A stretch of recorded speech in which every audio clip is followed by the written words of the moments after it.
खरा सिक्का खोटा सिक्का। शेखर और प्रतिमा सगे भाई बहन थे, पर दोनों के स्वभाव में बहुत अंतर था। शेखर बड़ा जिद्दी और कामचोर था। वह स्कूल में जी चुराता था। हमेशा किसी ना किसी बच्चे को पीट आता था। माता पिता का कहना न मानता था। इसके विपरीत प्रतिमा सबका कहना मानती, मन लगाकर पढ़ती, माँ के साथ काम भी करती, साथ ही सबसे अच्छा व्यवहार करती, बड़ों का आदर सम्मान करती। शेखर का बिगड़ जाने का सबसे बड़ा कारण उसके माता पिता थे। वह कहते कि बेटा खरा सिक्का होता है और बेटियां खोटा सिक्का होती है। उस परिवार में अनेक वर्षों बाद लड़का हुआ था।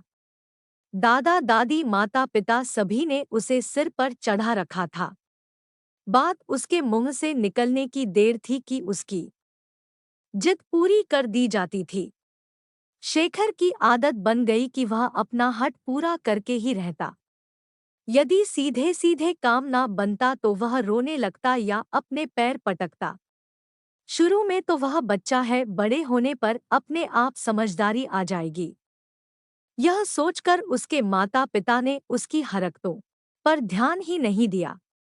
पर बड़ा होने पर शेखर उनके लिए बहुत बड़ी समस्या बन गया। पढ़ाई लिखाई में उसका बिल्कुल मन ना लगता। एक कक्षा में वह 3-4 वर्ष तक पड़ा रहता, तभी उसे जैसे तैसे उत्तीर्ण किया जाता। वह सारे दिन खेलता, बच्चों से मारपीट करता। उसके माता पिता समझा समझा कर थक गए कि वह मन लगाकर पढ़े, उस पर कोई असर ही नहीं होता। उसके सामने पुस्तक खुली रहती और वह इधर-उधर देखता रहता। घर पर पढ़ाने के लिए अलग अलग तरह के शिक्षक की नियुक्ति भी की गई, पर वे भी सब बेकार। बच्चा ही ना पढ़े तो शिक्षक भी क्या कर सकता है। अब शेखर के पिता उसके लिए बड़े ही चिंतित रहते। वह चाहते थे कि थोड़ा बहुत तो पढ़ जाए, जिससे बड़ा होकर अपना जीविका का निर्वाह कर सके। अब वह 16 वर्ष का हो चुका था। उसकी मूछें निकलने लगी थी, पर अभी भी वह छठी कक्षा में ही था। उससे 2 वर्ष छोटी प्रतिमा अब 10वीं कक्षा में आ गई थी। प्रतिमा पढ़ने में होशियार थी। स्कूल से भी उसको कोई ना कोई पुरस्कार मिलता ही था। माता पिता ने बेटी की सदा उपेक्षा की, पर उसके गुण उन्हें आकर्षित करने वह लगे। प्रतिमा की प्रशंसा करते तो शेखर चिढ़ उठता और किसी ना किसी बहाने से प्रतिमा को तंग किया करता, उसे मारता। प्रतिमा इसे भी चुपचाप से सह जाती। कभी भी माता पिता से भाई की शिकायत नहीं की। वह जानती थी कि अंत में भाई का ही पक्ष लेंगे। समय के साथ साथ शेखर और प्रतिमा दोनों बच्चे बढ़ते गए।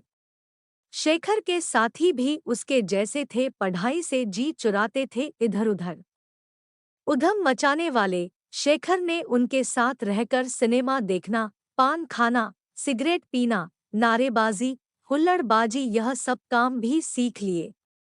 पढ़ने वाले अच्छे बच्चे सदा शेखर और उसके साथियों से दूर ही रहना पसंद करते थे, क्योंकि किसी से भी झगड़ा मारपीट करना आदि इनके बाएं हाथ का खेल था। एक बार छात्र संघ के चुनाव पर शेखर और उसके साथियों ने विद्यालय में खूब हुड़दंग मचाया, तोड़फोड़ की, मारपीट की। परिणाम यह हुआ कि प्राचार्य जी ने उसे क्रोधित होकर विद्यालय से निकाल दिया। शेखर के पिता ने बहुत प्रयास किया, पर उसे विद्यालय में फिर से प्रवेश नहीं मिला। अन्य दूसरे विद्यालयों में भी अनुशासनहीनता की रिपोर्ट के कारणों से नहीं उसे लिया गया। परिणाम यह हुआ कि अब शेखर को घर ही बैठना पड़ा। शेखर के पिता और बूढ़े हो चले थे। नौकरी से भी वह पद निमृत तो हो ही गए थे। शेखर की चिंता उन्हें हर समय दुखी करती। विद्यालय से यूं अपमानित होकर निकालने जाने तथा गलत रास्ते पर चलने की प्रेरणा देने वाले साथियों का साथ भी छूट गया। अब शेखर कुछ गंभीर हो गया। पड़ोसियों और रिश्तेदारों की शंका भरी निगाहें अब सहते सहते वह अपनी गलतियां समझने लगा था। शेखर के पिता बीमार रहने लगे। एक दिन उन्होंने शेखर को अपने पास बुलाया और कहा, देखो शेखर, आज तक तुमने मेरी बातें अधिकतर यूं ही अनसुनी कर डाली है और उसका फल भुगत ही रहे हो। अब मैं अंतिम बार तुमसे कुछ कहने का प्रयास कर रहा हूँ। यूं बेकार घर बैठे या घूमने से क्या लाभ होगा? यदि तुम चाहते हो तो मैं तुम्हें छोटी सी दुकान खुलवा दूंगा। मैं तो अब बूढ़ा हो गया हूँ। कभी भी भगवान के घर से बुलावा आ सकता है। नौकरी के समय जो थोड़ा बहुत पैसा बचाया है, उससे प्रतिमा की शादी भी करवानी है। हमारे पास ना अपना मकान है, ना ही कोई संपत्ति। मैंने तुम बच्चों के लिए ही सारा पैसा खर्च कर दिया। ना जाने कितने अरमान से तुम्हें पाला था। कहते कहते शेखर के बूढ़े पिता की आंखों से आंसू बहने लगे। पर शीघ्र ही उन्होंने अपने आप पर नियंत्रण कर लिया और फिर से गंभीरतापूर्वक कहने लगे, तुम अच्छे प्रकार से सोच समझ के 2-4 दिन में अपना निर्णय मुझे बता देना। कहीं ऐसा ना हो कि मेरे जाने के बाद तुम दाने दाने के मोहताज हो जाओ। यह कहकर शेखर के पिता ने करवट बदल ली। शेखर की आंखों के आगे अपने भविष्य का चित्र नाच उठा। उसे पिताजी की बातों में आज पहली बार सच्चाई दिखी। उसने दूसरे दिन पिताजी से कह दिया कि वह दुकान खोलने के लिए तैयार है। शेखर के पिता ने थोड़ी पूंजी लगाकर उसके लिए छोटी सी दुकान खुलवा दी। साथ ही यह भी कह दिया कि उनके पास जो भी धन था वह उन्होंने लगा दिया है। शेखर को लाभ हानि सहने के लिए स्वयं तैयार रहना होगा। अब शेखर सारे दिन अपनी छोटी सी दुकान पर बैठा रहता। उसकी समझ में यह बात भी आ गई थी कि धन कमाना कितना कठिन है। पढ़ने के समय पिता का धन बिगाड़ने का उसे अब अधिक दुख हुआ था। प्रतिमा सदैव अच्छे अंकों से उत्तीर्ण होती गई। वह बैंक की प्रतियोगिता परीक्षा में बैठी और वहां भी उत्तीर्ण हो गई।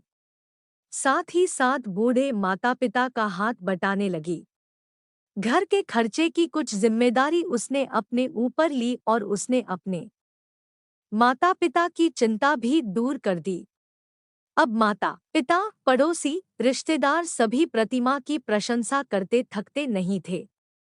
प्रतिमा ने बैंक अधिकारी के रूप में कुशलता से अपना काम करते हुए अधिकारियों और सहकर्मियों में इसमें ही सम्मान पूर्वक अपना स्थान बना लिया था। एक बार प्रतिमा के यहाँ कार्य की परीक्षण के लिए क्षेत्र अधिकारी आए। वो प्रतिमा का शील स्वभाव, कार्यकुशलता तथा व्यवहार पर मुग्ध हो उठे। उन्होंने प्रतिमा के घर का पता पूछा और दूसरे दिन उसके पिता के पास जाकर अपनी इंजीनियर पुत्र के लिए उसे वधू बनाने के लिए इच्छा व्यक्त की। उनकी बातें सुनकर प्रतिमा के पिता प्रसन्नता से गदगद हो उठे।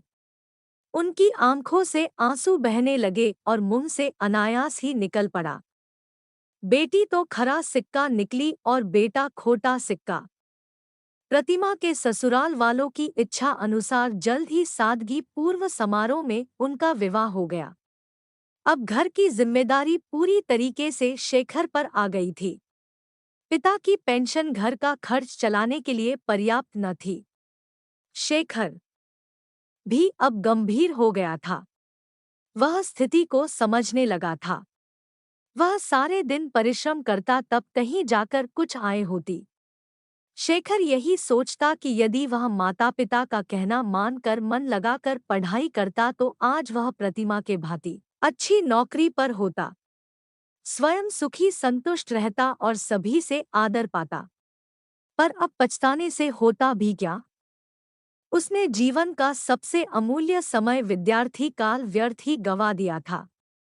अब तो वह परिस्थिति के अनुसार जीवन चलाने के लिए विवश था। उसे बार बार रामचरितमानस की यही पंक्ति याद आती, का वर्षा जब कृषि सुखाने समय चुकी पुनी का पछताना। सच है, बचपन से किशोरावस्था तक का समय ही भविष्य को उज्जवल बनाने वाले गुण और शिक्षा प्राप्त करने का समय है। इसे यूं ही निकम्मेपने गवा देने पर जीवन भर कष्ट को सहना और असंतुष्ट जीवन बिताते हुए पछताना ही शेष रह जाता है। अच्छे बच्चे पूरी तन्मयता से आगे बढ़ते हैं और ऊंचा उठने के प्रयास में जुटे रहते हैं।